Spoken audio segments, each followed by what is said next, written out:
Good evening, race fans. Good evening. Welcome to Sim Racing Online.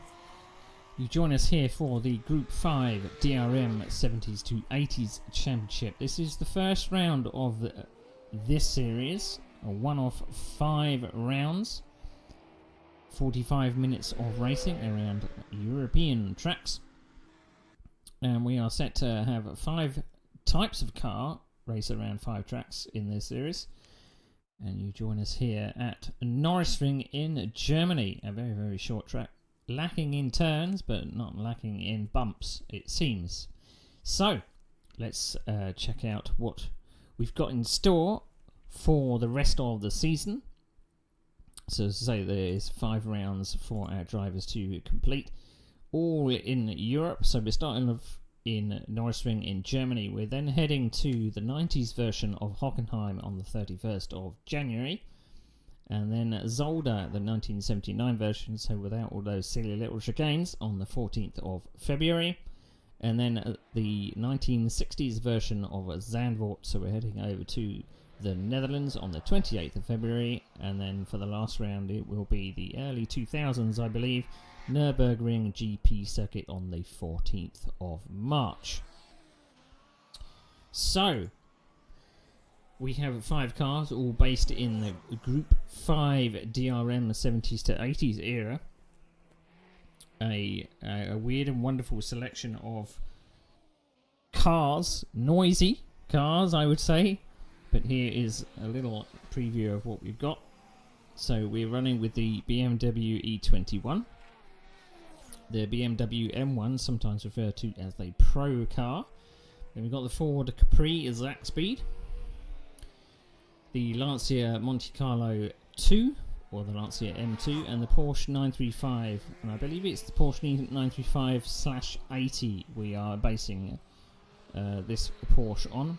Now, added bonus is drivers will have to run a different car every single round. These cars aren't really balanced for performance, so the admin has decided, right, where you're going to take a different car every single track. So every driver will end up using every single car in the car set over 5 rounds, so they've got to pick wisely. Now, I do see a varied number of cars on the track at the moment doing their practice laps. So 45 minutes of racing. This will be a rolling start, and let's check out some on-track action and see what's happening at the moment.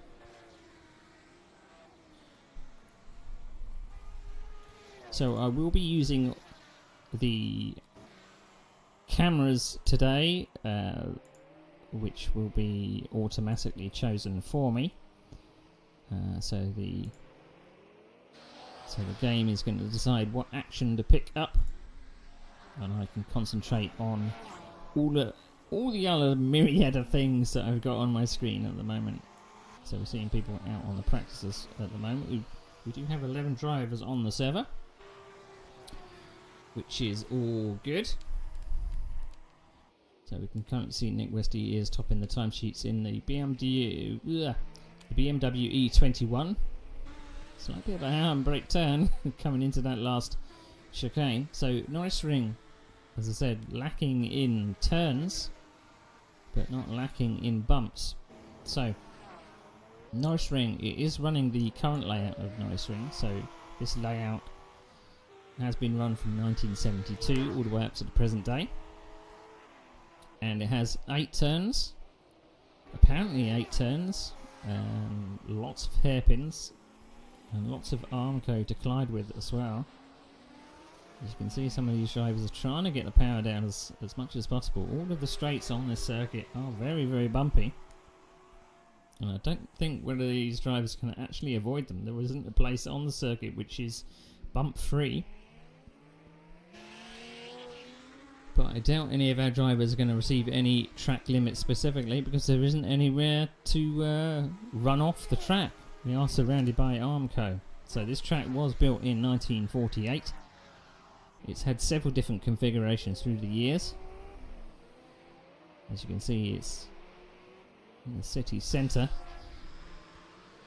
Basically a street track. Tight and twisty. It seems it looks simple from the track layout, but it isn't in terms of driving. As we're looking at Julian Powell putting the rubber down in the BMW M1, chasing another one of his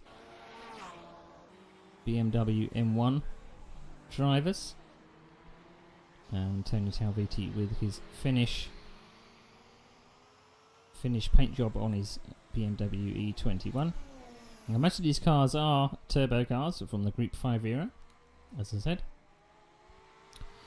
So Norisring is a street circuit in Nuremberg, Bavaria, in Germany. As I say, it was a motorcycle track in 1947, but suddenly in the 1950s, sports cars would appear. It currently hosts DTM, Porsche Carrera Cup in Germany, and the GT4 DAC series. It has in the past held series such as the TCR Europe W Series, F3 European Championship, Super Tourenwagen Cup, Porsche Super Cup, World Sports Car Championships, and the BMW M1 Pro Car Championship. So it's pretty apt that we're using the BMW M1 today. So very short lap, as we'll see that Tony Talviti is topping the time sheets at 48.9, so very, very quick lap. So we're going to be doing very many laps in the 45 minutes. As you see, Julian Powell just getting out of the way of some of the faster drivers coming through, setting a faster lap time. So we are seeing a lot of drivers putting a lot of rubber down. I don't know what's going to happen with tyre wear. We're not really expecting anyone to pit for tyres or fuel. And this circuit is only 2.3 kilometres long, 1.42 miles, so not very big at all. All tarmac, no runoff. I mean, the only runoff we got is at the what we call turn 2, the turn 2 hairpin. Here we're coming into the final turn. Accelerate all the way onto the main straight. As you can see, very tight pit lane entry. It's a straight line entry to pit lane, and the pit lane is quite short as well, so if we needed to stop for any reason, it's not that difficult to get in. So we're expecting at least 15 drivers today.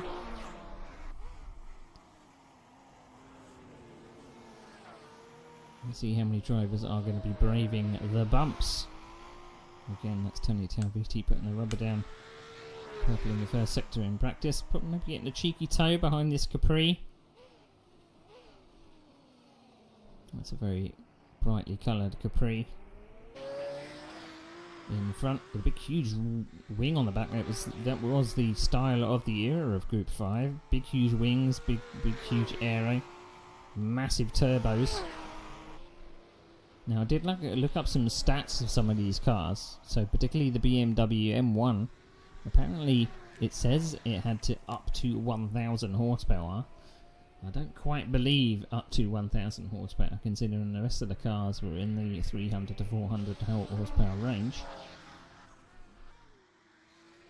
So the BMW M1, very wide car, very flat car, a very unique looking car. Here's the Capri coming down into the final hairpin. See those bumps coming out the final turn. That's going to catch a lot of people out, I think, but there's plenty of opportunity to pass around here. Here's the Porsche 935. See bumps even on the way into this. It will be a right angle turn and a left hand right angle turn, if that makes sense. And then a slight curve to the right, hairpin around the final turn. So the 935 /80, that that is what that car is. Now apparently the Slash 80, 750 horsepower, if I've got that correct. 750 horsepower. Now the Ford Capri, the Zac speed, I believe. So if we look up the Ford Capri. There are a lot of Ford Capris, but this one's slightly different. It just looks like it's a big scoop. So the Zac Speed Ford Capri. It's in the 1981. So we are running a varied number of cars between 1970 and 1980. So apparently the E21 is based on the E21 320i, which is 1979. The BMW M1 is based on the 1981 version. So it probably would have run the year before at this track in 1980. So the BMW M1 470 brake horsepower, straight 6, that's what this is based on.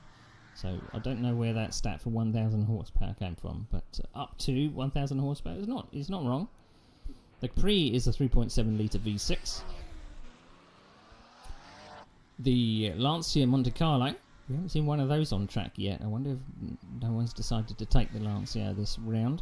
That's based on the 1980s version. 1425cc, 473 brake horsepower, straight 4. Turbo. And then we have the Porsche 93580, as I said. It's based on the 1976 version.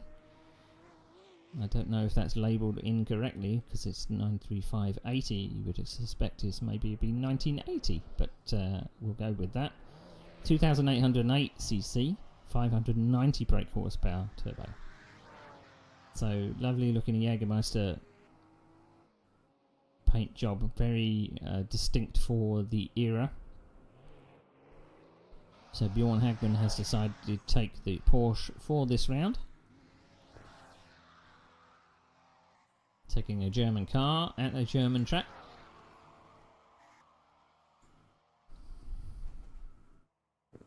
So, 27 degrees, we're just about to roll over to qualifying. There is a qualifying session of just over 10 minutes. 27 degrees, 0.9 track temperature, or rather air temperature. I knew I'd get those mixed up.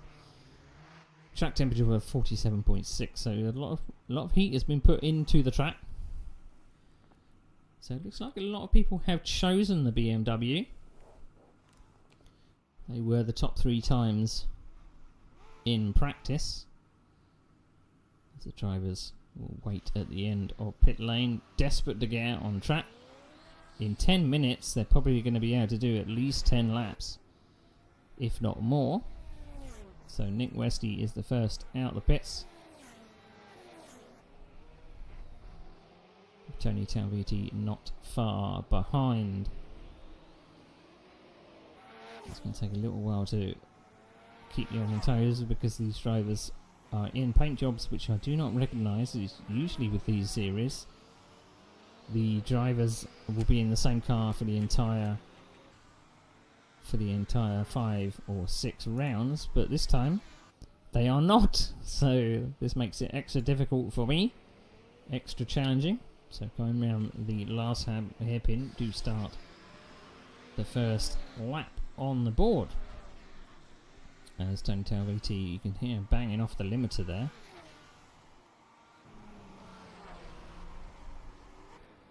So down the short straight into what is turn 1 and 2, down to a hairpin. That is the hairpin with a little bit of runoff, so drivers can and probably will end up going a little bit wide into the short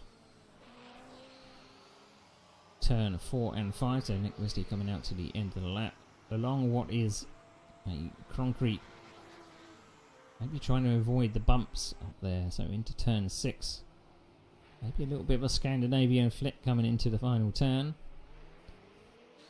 In fact this is labelled as the penultimate turn. This is the final turn, turn 8, as we come over the line. Our times have reset. So Nick Westy a 49.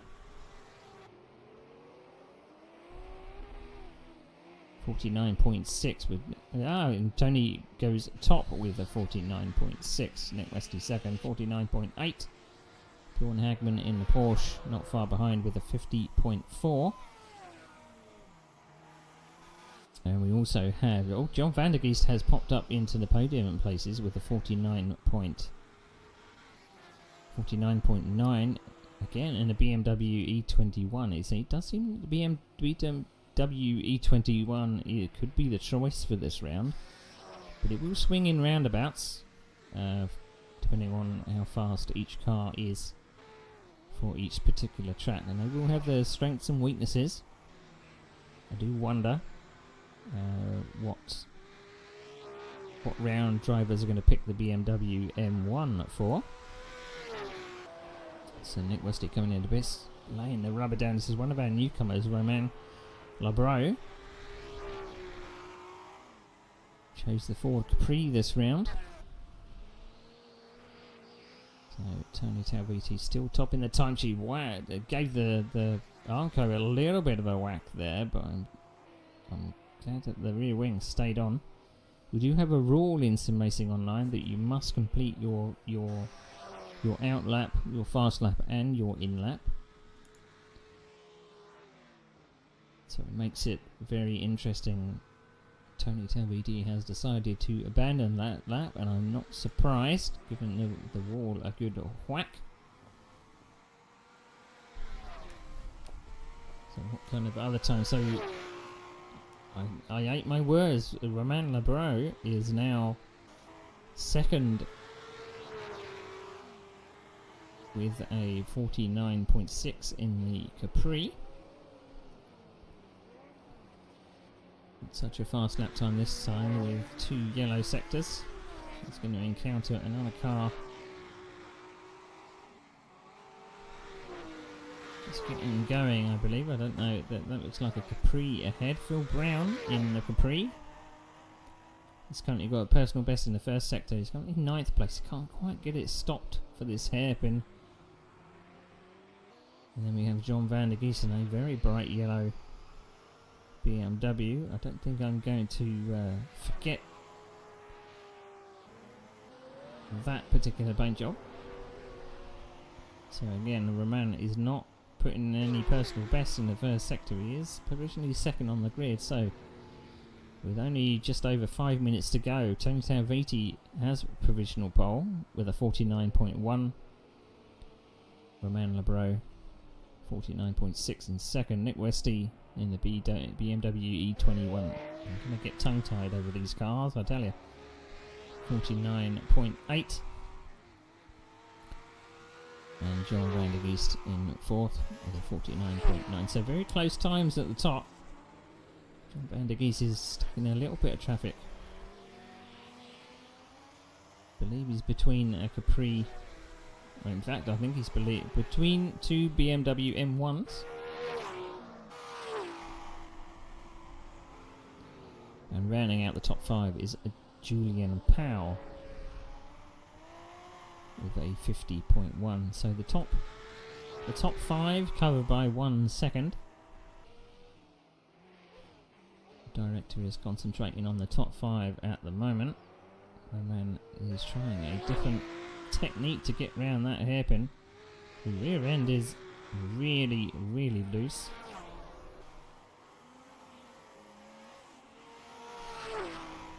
That BMW ahead of Tony is putting down some really big black lines. He stays away from the wall this time. Purple sector in sector 1. He's slightly down in the second sector though. Just needs to keep it pinned for the last. So the first sector is literally just a straight. And the hairpin, so you've got to get a good exit out of the hairpin to get a good sector 1. And sector 2, as Romain I think is passing the JPS special of Nick Westy.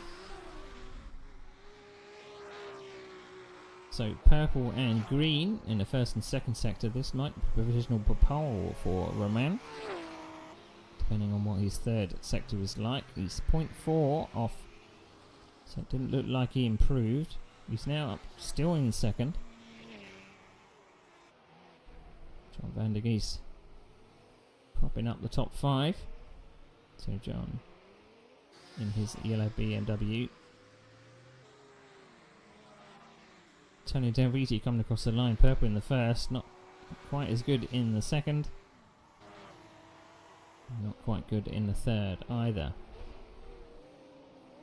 So just over 2 minutes to go, and it's Telviti at the top, Lebro second. Perotti has popped up to third place in the BMW M1. So another one of our newcomers is now in that provisional third place. I'm just looking at the sector times. I'm wondering where Tony has gained that 0.4 of a second. That's a lot over quite a short lap. So he must have aced one of his sectors. Again, maybe taking most of the wing off to have the advantage down the straight and just handle it in the corners, of which there are only 8 of them. So John van der Geest is now 4th. Nick Westy has dropped down to 5th. Hagman in 6th. Powell is now 7th. Bjorn Hagman is in 8th. Phil Brown in 9th and Fabio Lozio in 10th. So I'm looking down the car list here. It doesn't look like anyone has gone for the Lancia. We do only have 2 Porsches in the race. There are a number of Capris, but I think the most popular choice at the moment is the BMW E21.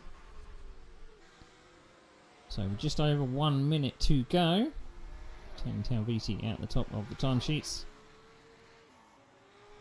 Again, banging off that limiter. John van der Geest has now popped up into second place with a 0.3 away from pole with a 49.5. That's his lovely bright yellow and red BMW E21 just in front of Tony Telviti, who has put in a purple sector at the first sector. He's going to cross the beam for the second sector in just a second. He's purple in the second sector as well, so getting a little bit of a cheeky toe off John van der Geest in front. I don't know if he's going to be able to get another lap in. There's only 20 seconds to go. But this should push the provisional pole out of reach. So 49.1, so he didn't end up gaining anything in the last sector. He lost it all in the last sector. So Maxime Perotti now in 4th. After everything has shuffled out, Bjorn Hagman in the 6th in the Porsche. One of only 2 Porsches in this race. It looks like he's probably not going to improve on this lap.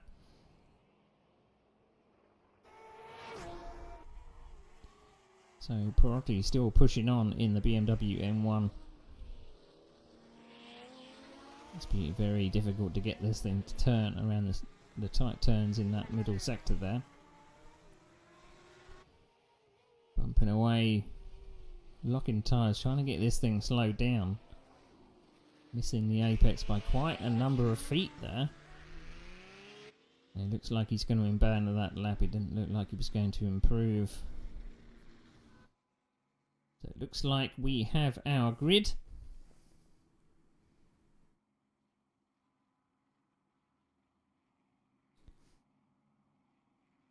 Right, there is. Make sure we set our starting order, and let's run through the starting order. We have a 5-minute quali, so the riders and the drivers can get prepped. I hope they remember that they are not doing a standing start. It will be a rolling start.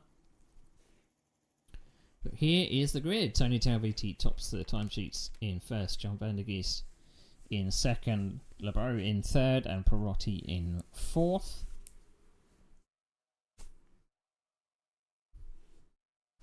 Nick Westy 5th, Bjorn Hagman in 6th, his brother in 7th, Julian Powell in the BMW in 8th, Fabio Lozio in 9th in the BMW M1, Rob Milliken, we didn't see any of him in practice and qualifying, in 10th, Phil Brown in 11th, And we have Nuno Rodriguez in 12th, Gilles da Silva in 13th, and it looked like we had a latecomer who didn't end up getting on the timesheet, so I believe 14th will be Antonis Paparinopoulos. He's got to tell me how he pronounces his name. I'm butchering it every single time. Every single time. Right, so all set for 45 minutes of racing. No practice starts this time, because we are doing a rolling start. The normal way we do rolling starts in Sim Racing Online is we pick a speed, which is normally about 60 to 80 kilometers an hour, and the driver in pole controls the pack and then can gun it out of the last turn. So the last turn is technically here, so we'll have to see what it's going to be like when we get to turn 1 with cold brakes at full speed. So generally, I've tried these a little bit with these cars. I had to go with the Capri today. Very, very feisty, very bumpy, particularly at this circuit. But we are going to be, I was going to say, heading to more conventional circuits for the rest of the calendar.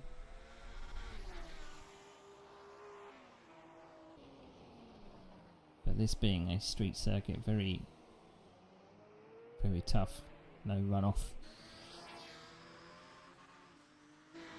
Pretty old style circuit. I did check some of the layouts that they've had way back. Now, believe it or not, back in the 60s, there was one layout where this long straight here for turns 1 actually went longer. I believe there was a particularly bad accident which I think made them shorten the straight, because the cars were getting a bit too fast into turn 1, and this is the layout they've been using since 1972. So still banging off that limiter. I don't know whether that's going to come into play or not. I know that some of the damage has possibly been reduced, because these cars can be a bit fragile.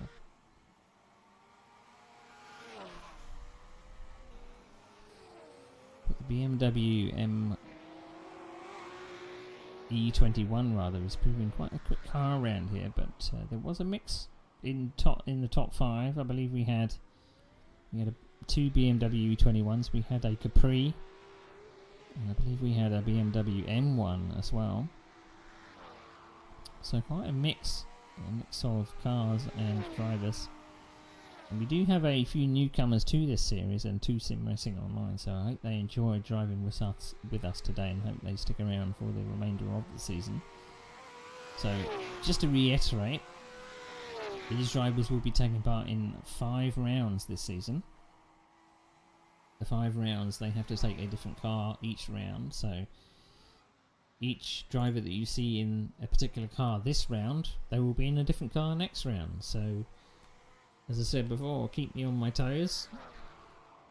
It means that also, if people are going to put custom skins on their cars, they're going to need to have a custom skin for each one of them. So we might see Tony Talviti in a nice blue BMW M1 sometime this season. So running all the way to partway through March. And a mixture of 60s, 70s, 80s and 2000s tracks. So Nürburgring, I believe, is the early 2000s version of the Nürburgring GP circuit, I believe.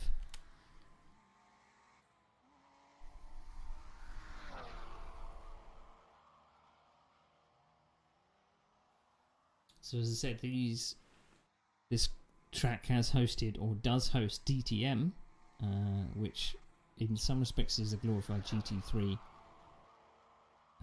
series right now. But can you imagine back in the 90s and the early 2000s, the DTM because DTM has ran from about 1984. It was a little bit of a break, and then it ran 1987 to 1996, and then year 2000 to 2019, and then again a little bit of a break in 2000, and then came back to 2021 up to the present day. So a varied number of cars in the DTM series. I'm not seeing on the list any open wheel series that they currently do. It is just tin tops like the Porsche Carrera Cup in Germany and the GT4 Germany ADAX series. But they did hold the F3s, the European Championship here. So, right, so heading to the grid. So remember we are going for a formation start.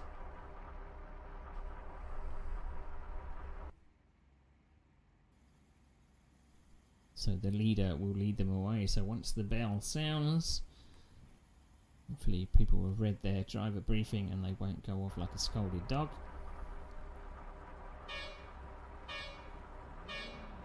So the extra 2 minutes on the clock are there to give drivers an opportunity to go around for their formation lap. So Tony Taviti leads them off the line. And they will be going green just as they exit the final corner, which is not really the best place to be if you're going green, because they're going to be off and on the bumps coming around that final corner. But so around the first hairpin, a couple of BMWs M1s shadowing each other there.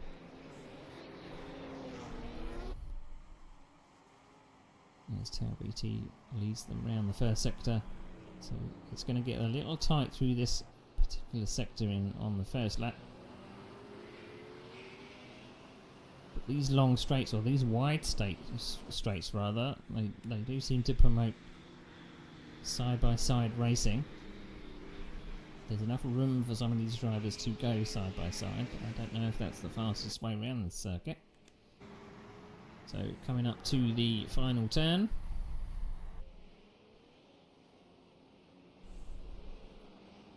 And they're going to exit this turn here.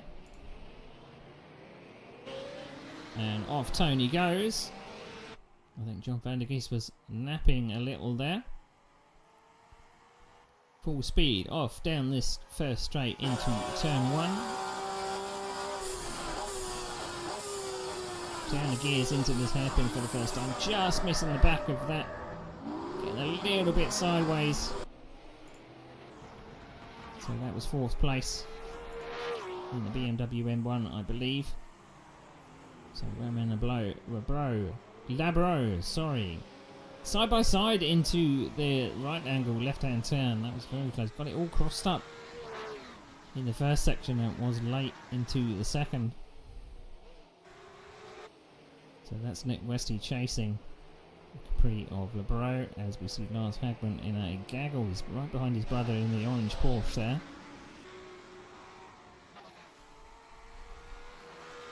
Across the line for the second time. It looks like Tony Taviti has streaked away. In just one lap he's opened out a gap of about 2.5 seconds, and the rest of the gap is scrabbling. So cheeky little move coming up the inside for Julian Powell. Find it very difficult to get down on the power though, as has trouble slowing it down. Lars Hagman has a little bit of a handling advantage. It does look like that BMW M1 is very difficult to slow down, but it looks like everyone has made it through cleanly. I'm not seeing any yellow flags, which is good to see. Laying down the rubber coming out that final turn. Now Roman Labro is right on the tail of John van der Geest. BMW E21 versus Ford Capri. Now, how is he going to slow it down into this chicane? John van der Geest did take a very shallow line. No changes in position. John van der Geest was able to hold position. Nick Westy is still chasing on. It looked like Labro must have overcooked the hairpin because Nick Westy is now up to third, chasing John van der Geest. It's nearly 3 wide coming into the third sector of the lap.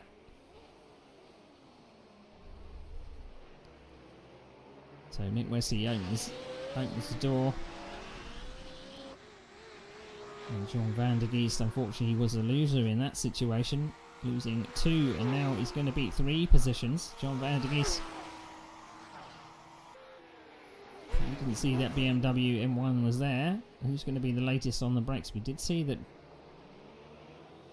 BMW M1 is hard to stop and hard to accelerate out the corner, so it's lacking in acceleration, or at least getting the power down with the grip, the amount of power that it's got. John van der Geest will be kicking himself. It's gone from second all the way down to 5th in a number of laps. He is now stretched out to 5 seconds. Now BMW E21 versus Capri. How well matched are they?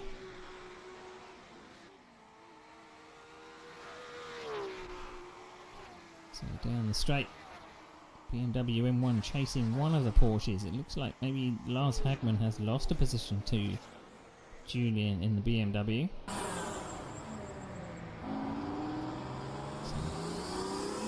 So it looks like it's very difficult to get this BMW off the corner. Has a lot of power but just can't get the power down. It's either that or the gear ratio could do with a little bit of a tweak.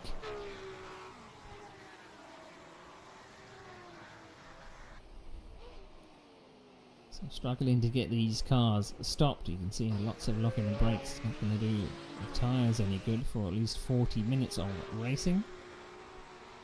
Tony Talviti is streaking away. The camera director doesn't want to know anything about Tony Talviti because he is away in the lead now by 6 seconds. Whilst the rest battles. That is Phil Brown overtaking. If you didn't see that green car before, that is Jules De Silva in the BMW E21. Now what's his braking like down into? Unfortunately he locks the rears, it looks like, coming into that.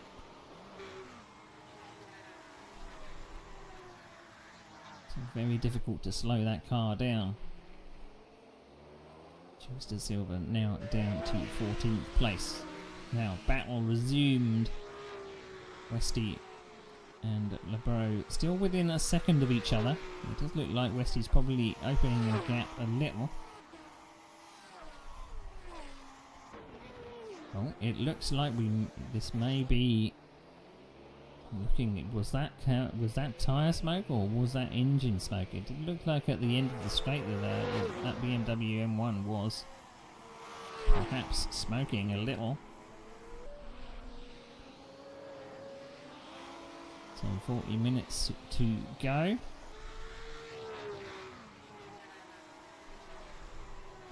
So with 40 minutes gone, it's Talviti in first, Westy second, Lebro in third, Perotti in fourth, and John van der Geest now down to 5th place. A little bit of a gap back to Julian Powell.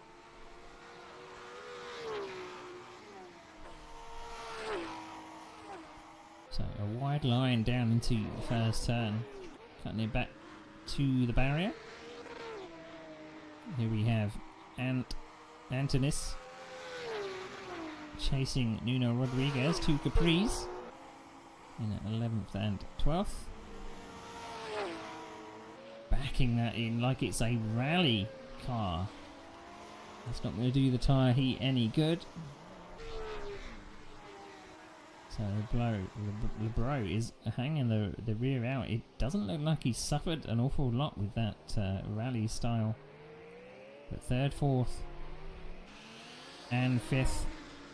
Unfortunately John van der Geest seemed to get it a little bit wrong. He's now dropped off the back of 4th place and he's now got Julian Powell for company. Between 0.5. So this BMW very fast in the straight line. It's very difficult to stop. Down to this hairpin.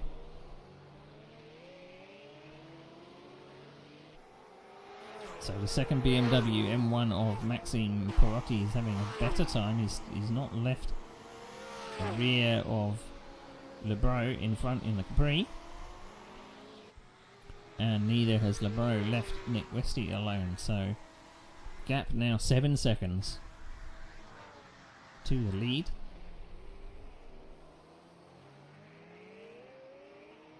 So Julian Powell being chased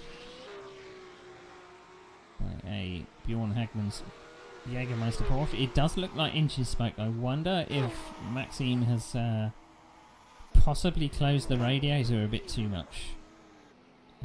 Going for straight line speed, but unfortunately the engine is now overheating. It may not be long before that engine goes pop.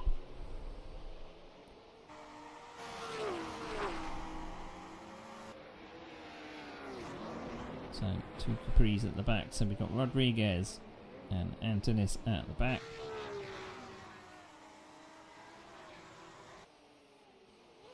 So the BMW M1 of Perotti is now challenging for 3rd place.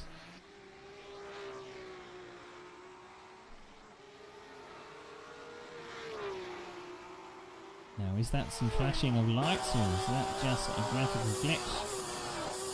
Perotti wants by, he thinks he can go a little bit faster. Taking the track and a little bit more. Or maybe he's just looking for a little bit of clean air. He is stuck behind another car, which is probably overheating his BMW. So tyre smoke and engine smoke. So Rodriguez goes wide and Antonis is through into 11th place.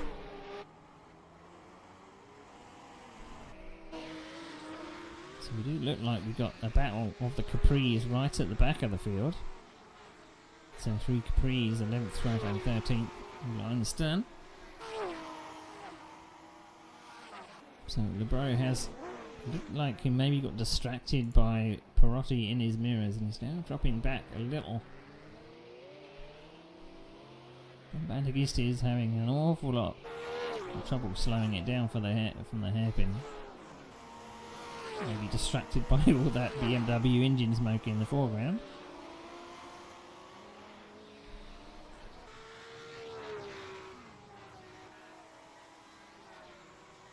So all these drivers are going for positions. There are no team orders. So Rodriguez and Phil Brown in sister BMWs. Oh, sister Capris. It looked like Phil Brown took the opportunity. And away he went through. It looked like Rodriguez got that complex all wrong. And it was slow for the second one. And Phil Brown saw a gap and he went through it. So all the choice of the BMW M1s, and they decided to pick the same paint job. It makes my job a hell of a lot harder. So John van der Geest has regrouped a little and is now on the chase to Perotti ahead. I wonder if Perotti is having to lift off Lars Hagman. A bit of a lonely ride out the back. He is chasing his brother in the other Porsche ahead. One thing is for certain, once this track is done, they only have 4 cars to pick from. So coming down into turn 1. I think John van der Geest has turn, well, it's actually referred to as turn 2 of the hairpin.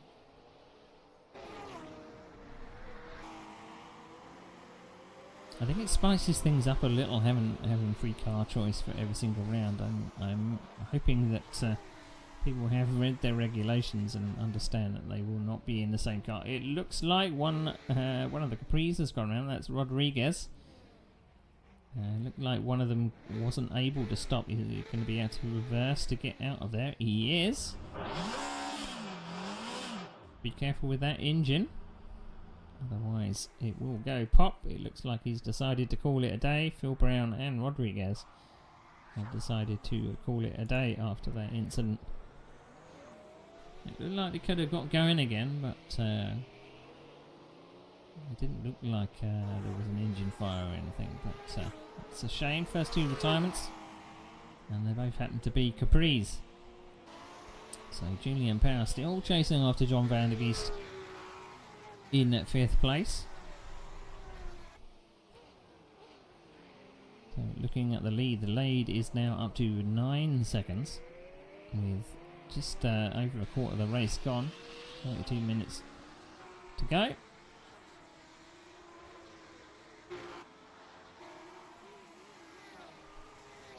So, best lap time of the race so far is Tony Talviti out front with a 49.5. His last lap time was only 0.4 shy, so he's not letting off the gas. So what we've known in Sim Racing Online is Tony Talviti only knows full throttle. So it looks like Maxime Perotti has regrouped. Maybe I was going to say cooled that engine down a bit, but it's not cool because it is smoking away there.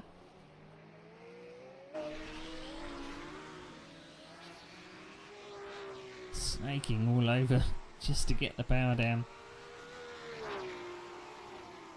So it's going to swing in roundabouts. Other people are going to have to take this BMW M1 for one of the 4 rounds. I don't know.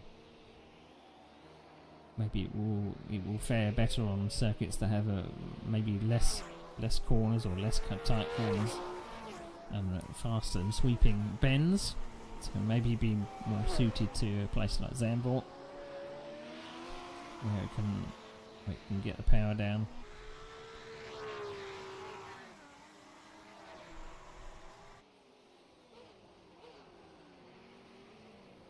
So just over 31 minutes gone. It's Talviti leads, Westy in second, Lebro is hanging on to third, Perotti in fourth, Van der Geest in fifth, Power in sixth, Hagman brothers 7th and 8th, Lozio in 9th, and Rob Milliken rounding out the top 10.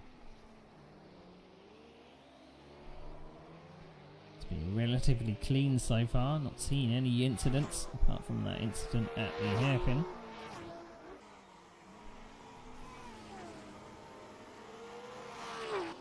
And the Bro is really taking a lot out of those tyres. With only 15 minutes gone, I wonder how those tyres are feeling. I'd like to see what temperatures they are.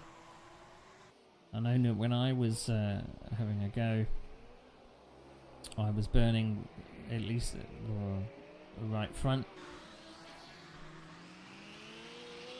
This anti-clockwise circuit. These cars you generally steer with the rear. That's why we see the rally style driving.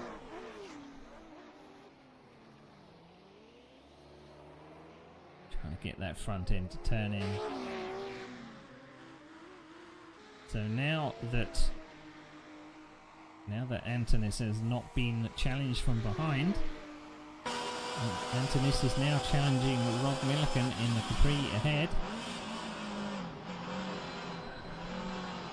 Milliken locked up a little, still able to make the apex. So he managed to get that thing stopped, which was good stuff. Laying down that rubber on the exit of that turn. Still, Lebro holds third. Perotti chasing hard. So Milliken in front, Antonis behind. Two differing lines. They're all going to meet in the middle here. Two Capris having a ding-dong battle in 10th and 11th place. So battles all the way down the field. So it does look like... Is that a mistake from Lebro? It is. Gets it fully sideways. That was not really going to be on. It did look like Perotti was desperate to get past, and he saw a gap and tried to go through it. Unfortunately, there wasn't a BMW M1 shaped gap there. That was very opportunistic, so unfortunately that's dropped him down to 6th place. Which has dropped him back in the battle between the two Porsches of the Hagman brothers. Bjorn leads Lars. So now Lebro has got John van der Geest for company. Very interesting way to try and pass John Van der Geest. He came in completely sideways to that apex. He did get it stopped, which was an absolute miracle. But that's an interesting way. He literally backed it into the turn, side by side coming along the long straight. John Van der Geest is on the concrete, but still ahead. Let it stop for the last hairpin. So good going from John Van der Geest. I'd imagine that he's surprised that he maybe was able to get it stopped at turn 2. Looks like the Capri is not a slouch in a straight line. Now can LeBro do the same? But it looks like John Van der Geest has decided, let's cover that inside line coming down to turn 2.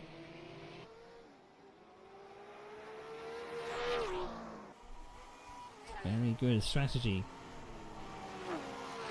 So it looks like these cars are not quite stretching their legs down these short straights. They use a bit of a longer straight to take advantage of some of the top speed.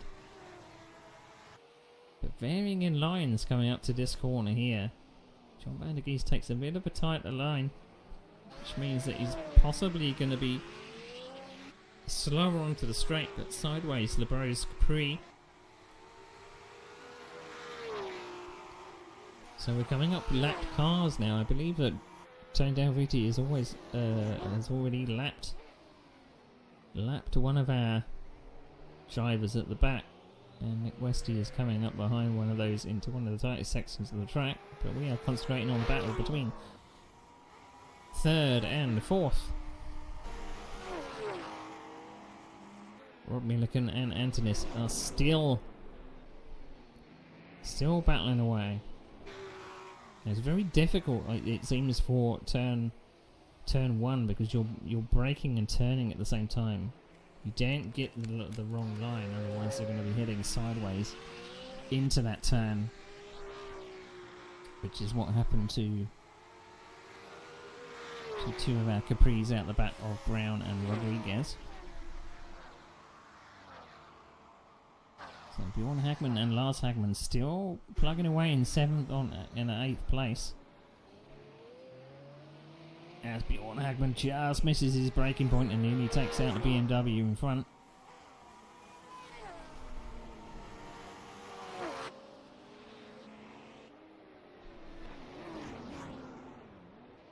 Cut to this battle between the Capris here. So Rob Milliken normally in the comms box, but now is in the thick of the action, back in 10th place. So drivers are running a little bit of a different point scheme for this round. Usually it's 40 points for first, 36 for second, and 33 for third. I'm going to look up the point scheme for this round. It is 25 for first, 20 for second, and 16 for third. So I'll have to make a note of that on my spreadsheet, because that is what we are. That's what we are working with. So John Van der Geest has put a little bit of a gap.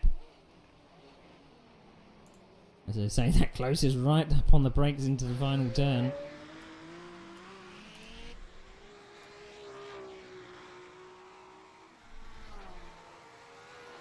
Capri versus BMW. Looks like that BMW has the strength to stay out of reach. As I cursed. Commentator's curse strikes again. As we see John Van der Geest just going around. Looks like it was the same problem as the Capri. Well, in fact, we did see Gilles de Silva get it all wrong as well into that turn, locking the rears. But this is a fabulous battle at the back between Milliken and Antonis. Two cars of the same power, same type, two differing approaches to driving the same circuit with the same car. That was well judged by Antonis. Can he get it stopped into this hairpin? Oh!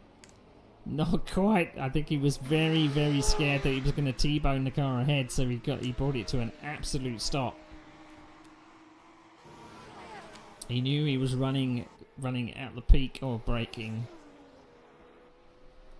So John van der Geest now is back in 8th place. That was a bit clumsy there with Fabio Lozio turning John van der Geest around. Lozio is waiting for John van der Geest to get going. A very gentlemanly thing to do.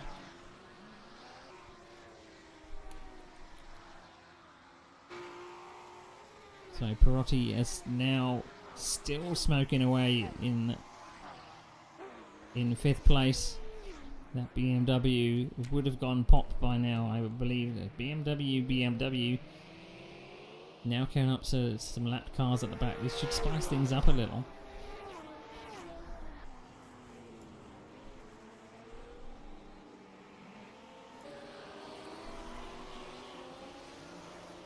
So the lap car, I believe that's De Silva in the green BMW, just getting away out the way of these BMWs. Holding a tighter line, letting the BMWs go around the outside. This might give the opportunity to Bjorn Hagman just behind.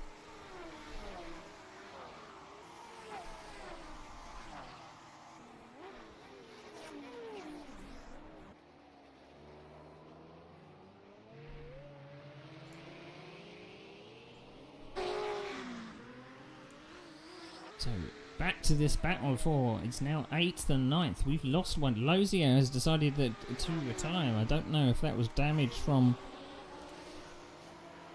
that little clip with John van der Geest, but Lozio has decided to call it a day. That's a shame.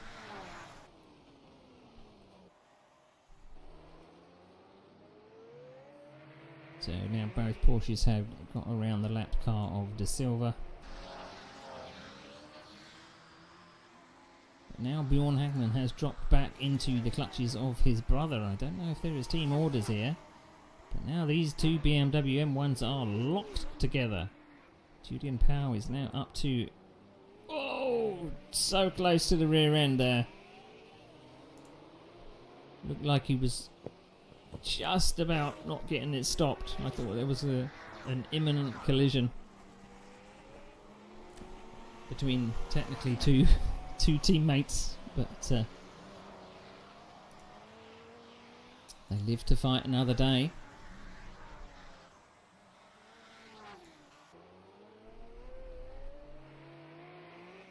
So 20 minutes to go. It's still Talvati leads by 14 seconds from Westy, Lebro, Powell, Perotti, Bjorn Hagman, Lars Hagman, Milliken.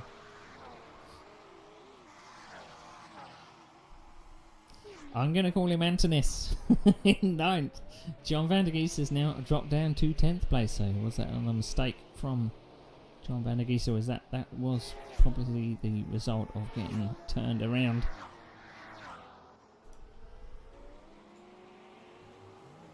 Having to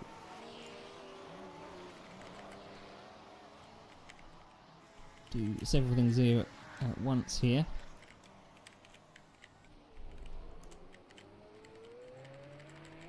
There we go.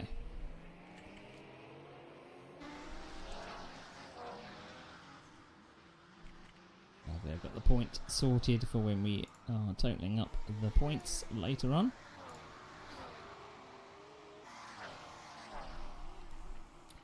So it looks like 3rd, 4th, 5th, 6th, 7th and 8th are all within reach of each other. They're nicely grouped up. Better exit for Antonis coming out the final corner.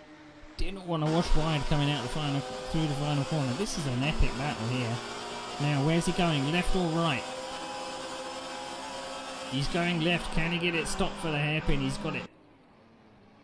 Down on the brakes. Rob Milliken goes wide. I think he was right to go wide. Oh! Mirror image of both Capris. Looked like it was synchronized jumping on the throttle there. Unfortunately, one of them headed to the gravel. I'm surprised there's actually gravel on the inside there. But Antonis just about got it stopped, and Rob Milliken, I think, probably was told by his spotter, there's a car there, there's a car. And he went wide to let him through. But unfortunately, he was too eager to get back on the throttle. So now Antonis back is now up to 8th place, but 24 seconds to make up to the gap in front. So these BMW M1s are still locked in battle there. Perotti cannot get the power down and overtake this identical machinery ahead. Julian Power seems to have it covered, but I have been wrong before. So Julian Powell, wide line coming into turn 1, doesn't get it stopped, but can he get it back for turn 2? Unfortunately, that was, although Maxime does have trouble getting the power down. Is that Julian Powell up the inside again? But it's another switchback.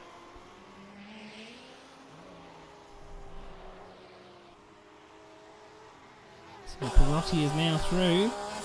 Goes to the inside to defend. Does Julian Powell have anything in response?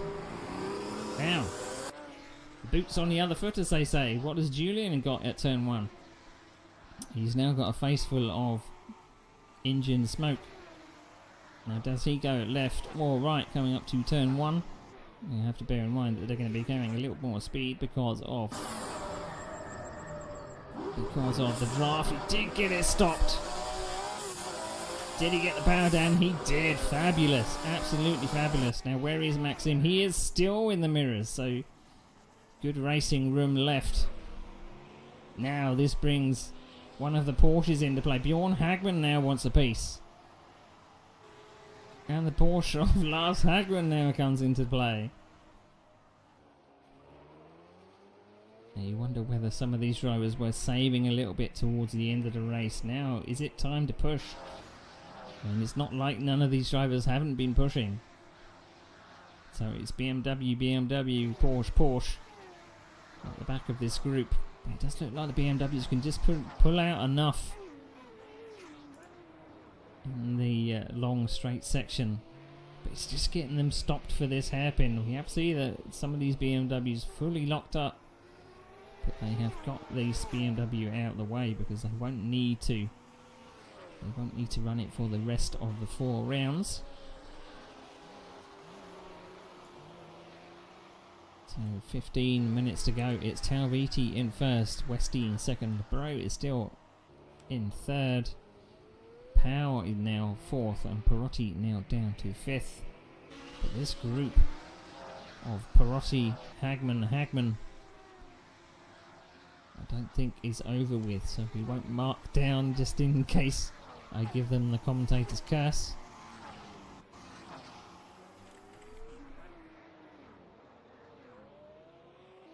So the Porsche 935 of Lars Hagman chasing his brother ahead, Bjorn Hagman.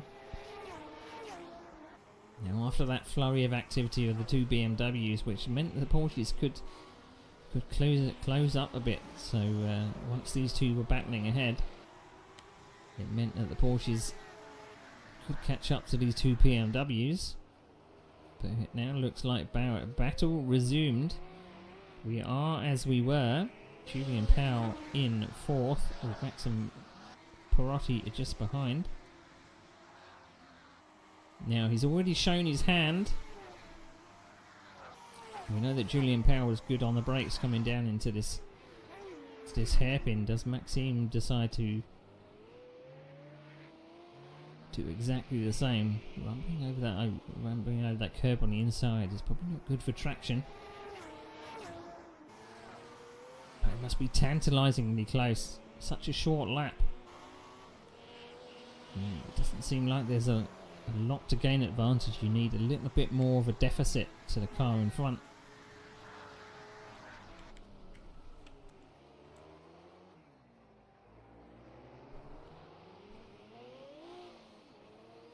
So this is John van der Geest has now slipped back into the hands of Antonis. After Antonis was able to get past Rob Milliken, it looks like he's got the bit between his teeth, and he's now figuring out that he can go up to 8th place. We did see that he had a lot of time to make up. Has John van der Geest had another little off that's dropped him back. John van der Geest got it all sideways coming into that hairpin. He just got it under control, and I think Antonis was very wary of a very sideways BMW.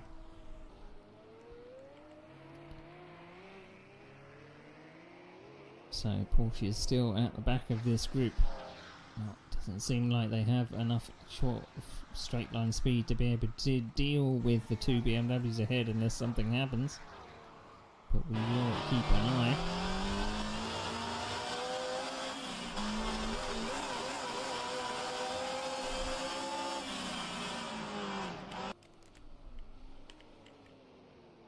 So BMW E21 versus Capri.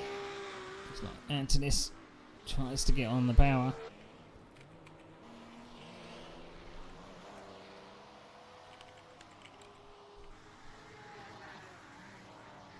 So Porsche's chasing these BMWs. There must have been a little bit of a mistake from Perotti, because Bjorn Hackman is now under the rear wing again, sensing blood in the water.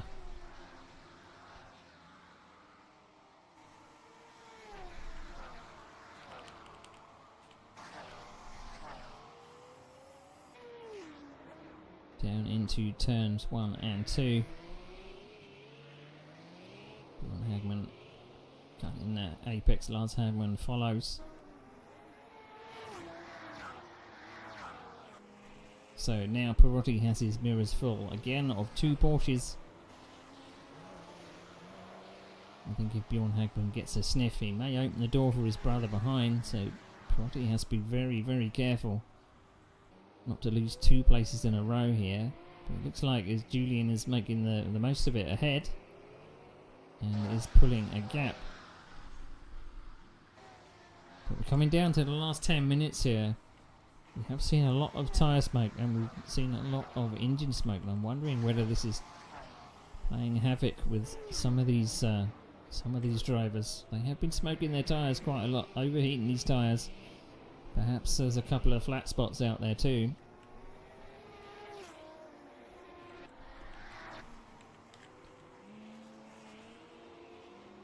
As Lars gets it all wrong, the Armco just about saved him then. Looks like the car wanted to go left, but he wanted to go right.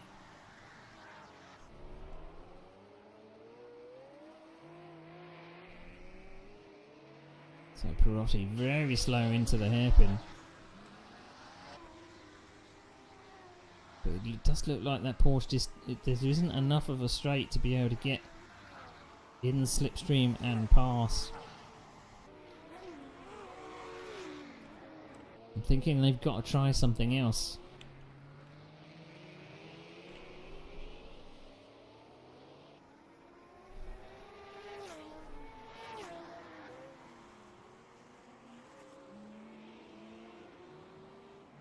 Slightly sideways again, Bjorn Hagman. This is Bjorn Hagman's best chance he's had for quite some time. Is he be able to get alongside on this short straight? He's now down what would be the inside. That BMW was really struggling to get it slowed down. Wider line coming out the corner. Tried to get the power down, but just couldn't get the power down. A little bit wayward on the straight. Does this give Lars Hagman a chance to get what would be the outside line? Is there a gap down the outside line?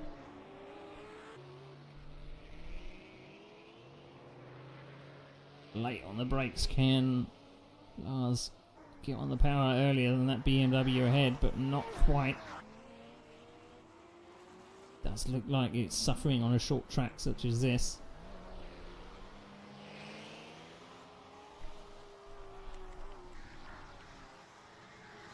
He's doing exactly the same move as his brother did, but I don't think he's far enough alongside this time. Tight line to the Armco. Looks like that BMW is harder to handle around these tight turns than this Porsche. It looks a little more nimble.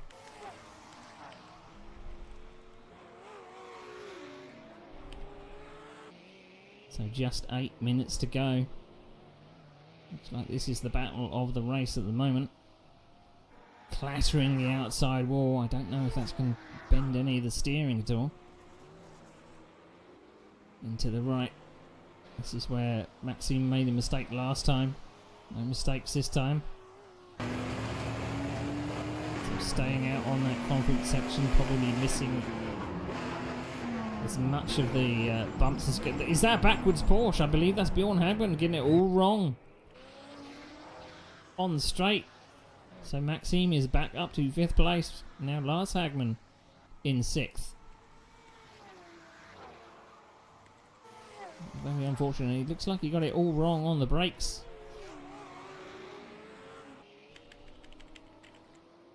So Bjorn Hagman now down to 7th place, with his brother now picking up 6th.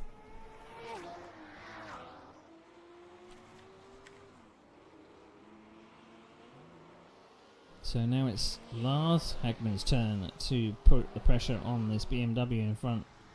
Push this BMW M1 into a mistake. A very wide line for that BMW, and then coming back towards the outside line of what is the penultimate turn.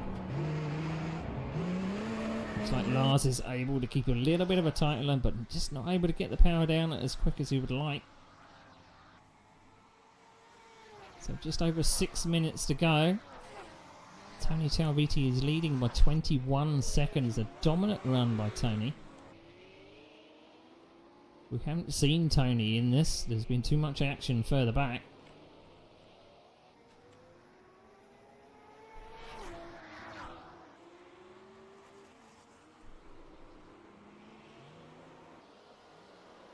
Oh, that BMW was all out of shape. And Lars Hagman looked like he had to lock it up to stop from running into the back of him. So the pressure is working. I kind of wonder whether these two brothers are on comms, sharing information of where the driver ahead is weaker.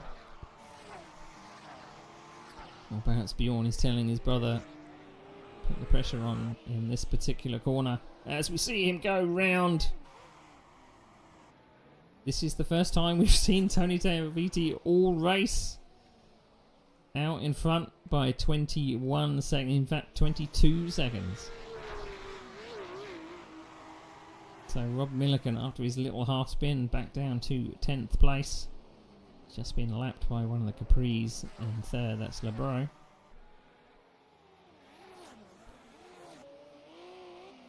This is the first time we've seen Nick Westy, I believe. A very lonely 2nd place at the moment, 21 seconds behind the leader.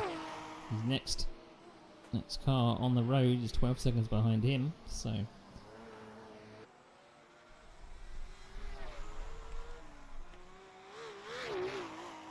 very bumpy. You can hear the Capri is trying to get the power down, but these bumps are brutal. And I believe it's the only circuit on the calendar that is this bumpy. I have tried some of the other circuits and they don't seem to be this bad. And I mean, we are heading to what is conventional circuits next time. So Julian Power, is this Julian deciding that this last 4 or 5 minutes of the race, he's only about 2.2 seconds behind the podium here.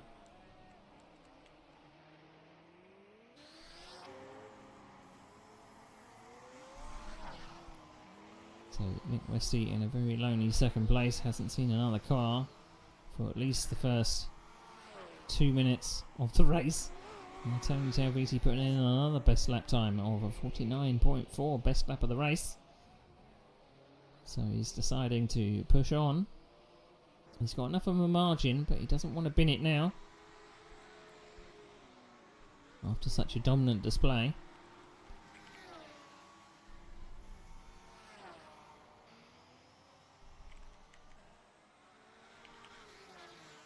It's been action-packed. We're coming down to the last 3 minutes of the race, which is about 4 laps or so. John Van der Gies is now back up to 8th. It looks like Antonis may have had a little bit of an off because he's dropped back by about 5 seconds. Whether or not his tyres have gone off now that all that slipping and sliding, he did lock up quite a significant portion coming into that penultimate turn, eager to avoid a collision. Just getting that Capri stopped, but a lot of the drivers finding it very, very tough out there, and I don't think any of these cars has made it easy. Milliken laying down those black lines. And the brakes are probably overheating as well. I have to be interesting to hear from some of the drivers and let you know next round of what particularly was the difficulty for each car. It looks like the BMW M1 has not been the best car to drive around here at all. Just too big, too hard to turn in some of these, because we've got 2 hairpins on this track.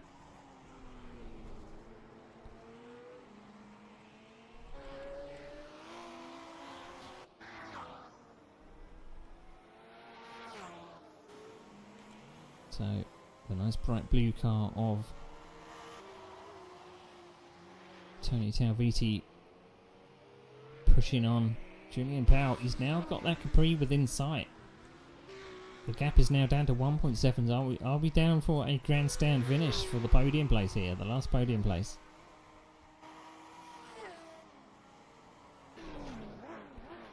I have to keep an eye on this gap because it is closing. As Julian Powell now, he's got clear air and he's not being challenged by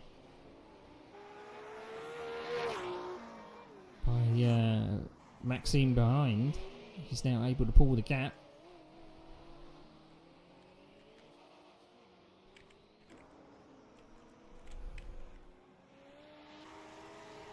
So Talviti should be onto his last lap. The next lap, I believe.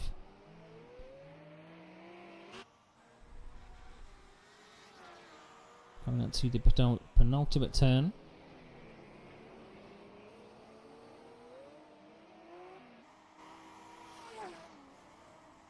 So this is the closest battle on track at the moment. The gap has now gone up to 2.4. I don't think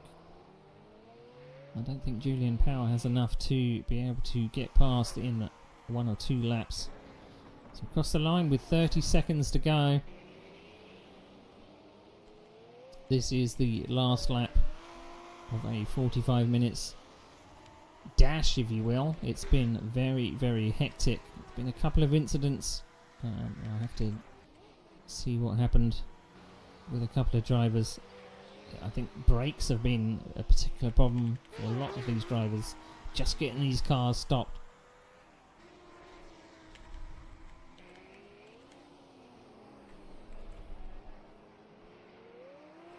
So exiting with the penultimate turn, coming through the final turn.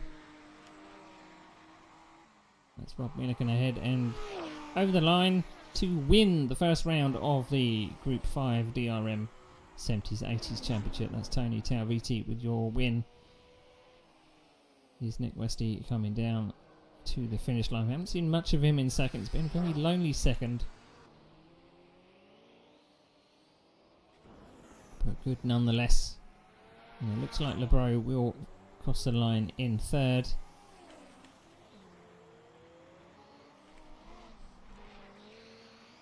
So a fantastic win for Talviti. Lights to flag.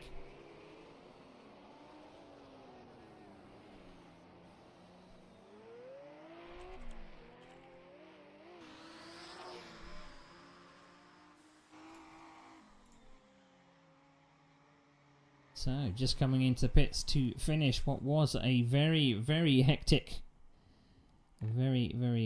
race of Group 5 DRM cars. Just totaling up the provisional points. Now we will have to get confirmation whether so there was a change in position between Lars, so I believe that will be 5th and 6th there.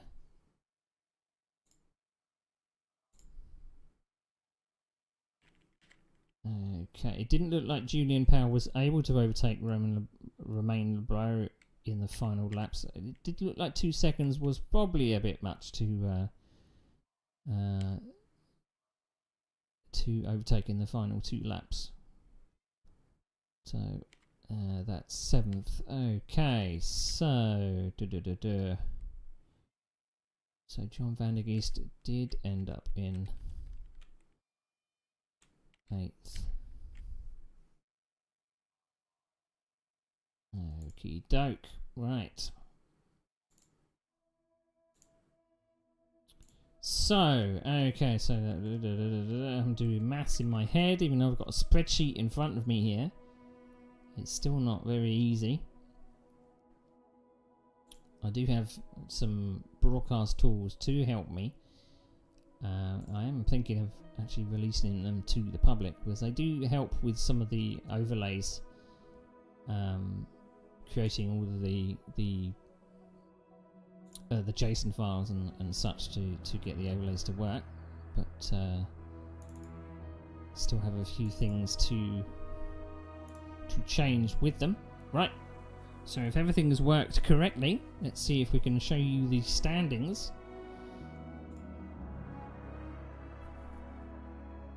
So this is how it looks. The first of 5 rounds. It is 5, even though there are 6 there. I need to take out a 6th one. So Tony Talviti leads. Nick Westy did get second. Romain Lebrow, with his first time at Sim Racing Online, gets a podium finish. Julian Powell was close, but not quite close enough. Then Lars Hagman in 5th. Maxime Perotti did get 6th. Bjorn Hagman in 7th. John van der Geest in 8th. Antonis Paparanopoulos, that's what we're going to go with, in 9th. And Rob Milliken rounding out 10th place.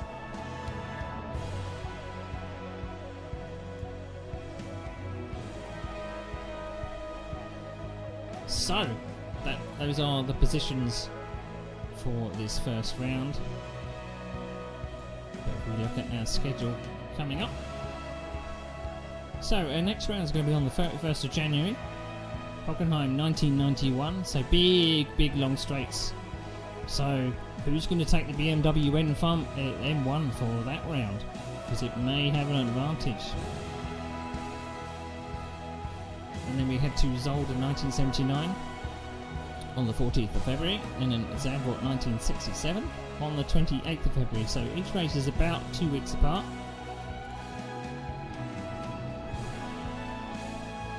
And then we head to Nürburgring GP circuit on the 14th of March for the last round. So as I said before, drivers will have to take a different car for every single round, so people in the BMW E21s will now have to figure out what car to choose for their next adventure. I'm very interested to see what happens in the next round, because it is a completely different type of circuit. So, from me, your host Neil Wood, thank you for watching, everybody. Head to simracingonline.co.uk if you want to join us. You're more than welcome. But thanks for watching, and I'll see you next time.